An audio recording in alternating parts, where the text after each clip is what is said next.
Les légendes du football bravent souvent les obstacles les plus difficiles pour continuer à jouer. Parmi ces obstacles, les blessures au visage sont fréquentes. Tout comme Kylian Mbappé, qui s'est récemment fracturé le nez lors de l'Euro 2024. Et va devoir porter un masque pour se protéger d'autres chocs. Voyons ensemble comment certains joueurs ont, dans le passé, transformé le masque facial en une forme d'expression unique. Pour commencer, je vous amène à la Coupe du Monde 2002, co-organisée par le Japon et la Corée du Sud. Lors de cette compétition, Miyamoto a fait face à un dilemme, continuer à jouer malgré la fracture récente ou se retirer pour guérir complètement. Mais connaissant l'importance de cet événement historique pour le football japonais, il a choisi de jouer, mais pas sans précaution. Entré en jeu à la 73e minute avec un masque de protection sur le visage. Tsuneyatsu Miyamoto marque l'histoire. Non, ce n'était pas Halloween, c'était la Coupe du Monde. Ce geste qui a suscité curiosité et admiration n'était pas seulement une mode, mais une nécessité dictée par la détermination et la résilience d'un joueur. Il devient effectivement le premier joueur à porter un masque en fibre de carbone lors d'un match de Coupe du Monde. J'oubliais, César Maldini en avait porté un 40 ans plus tôt, lors du mondial 1962. Mais il s'agissait d'un masque artisanal, confectionné à la va-vite pour le protéger d'une blessure au visage. Miyamoto n'est pas le seul joueur à avoir utilisé un masque de protection pour continuer à jouer au plus haut niveau. Petr Cech aussi l'avait porté, mais lui, son cas est un peu particulier. Petr Cech est largement connu non seulement pour ses prouesses impressionnantes en tant que gardien de but, mais aussi pour le masque emblématique qu'il a porté tout au long de sa carrière. Ce masque est devenu une marque distinctive de sa résilience face à l'adversité.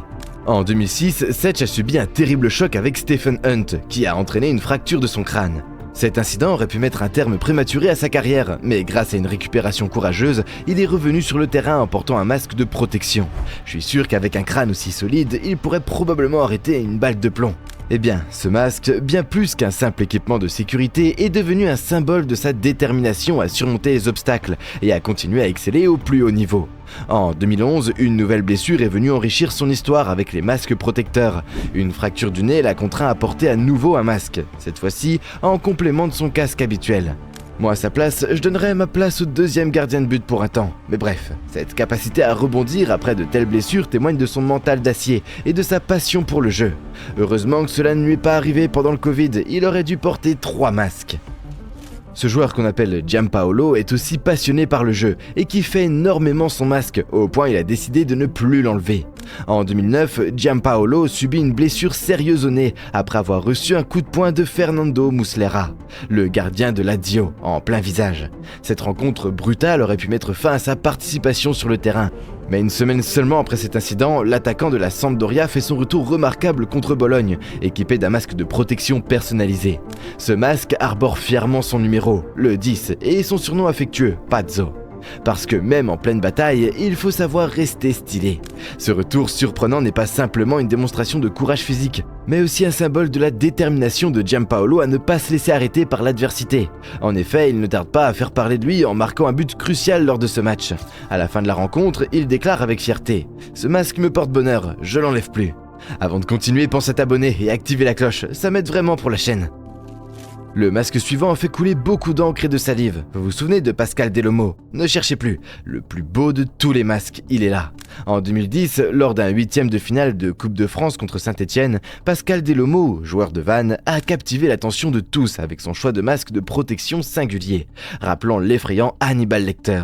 Ce geste audacieux a suscité une série de questions. Pourquoi avait-il choisi ce masque? Quelle était la signification derrière ce choix inhabituel? Et pourquoi avait-il préféré ne jamais donner l'explication à ce sujet? L'énigme entourant le masque de Delhomme a ajouté un élément de mystère et de fascination à l'histoire de ce match.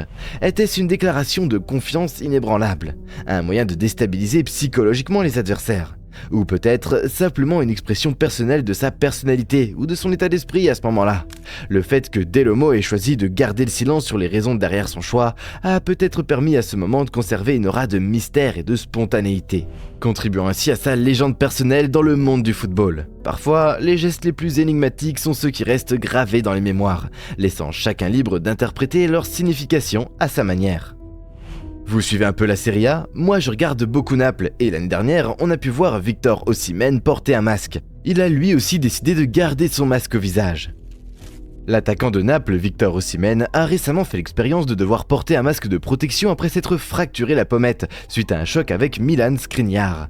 Ce masque n'était pas seulement un accessoire de sécurité, mais est devenu un symbole de sa ténacité et de son engagement sur le terrain.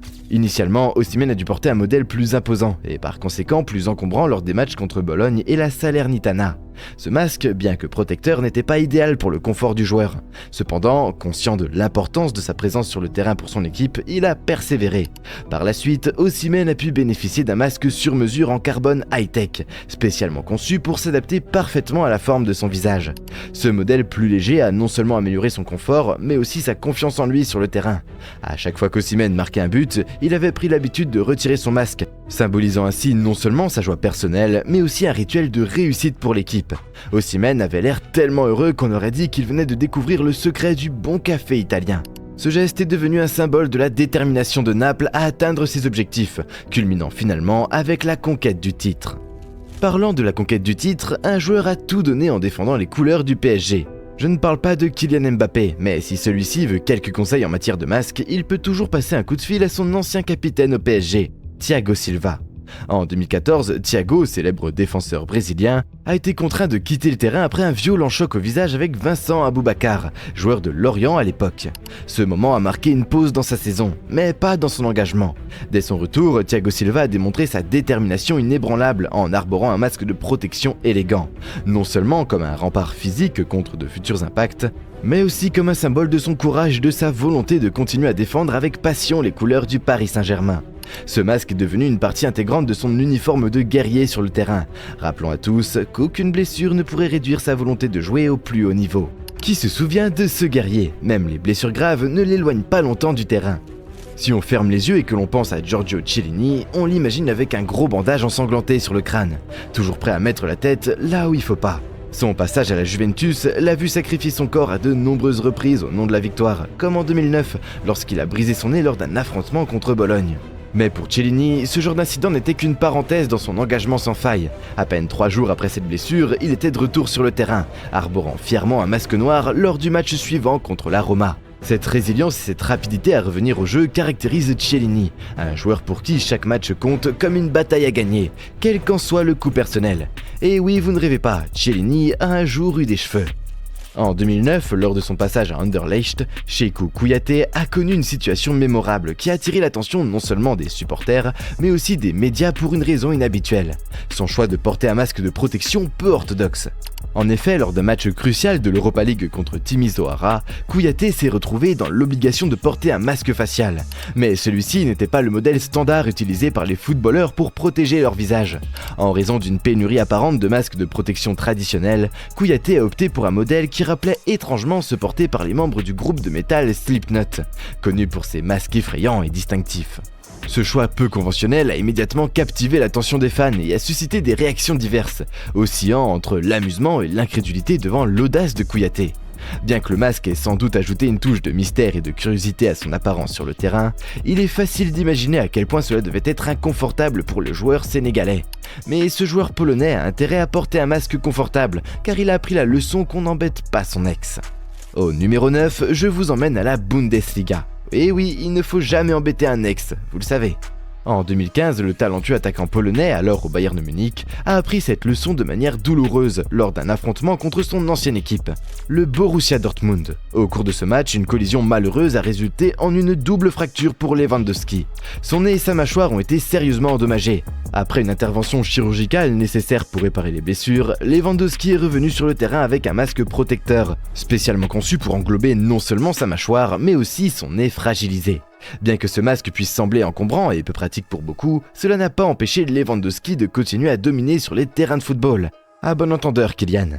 Pour finir, je vous ramène à la Ligue 1 où un joueur a captivé l'attention. C'était en 2006 où Chris a arboré un masque protecteur pour se protéger d'autres chocs.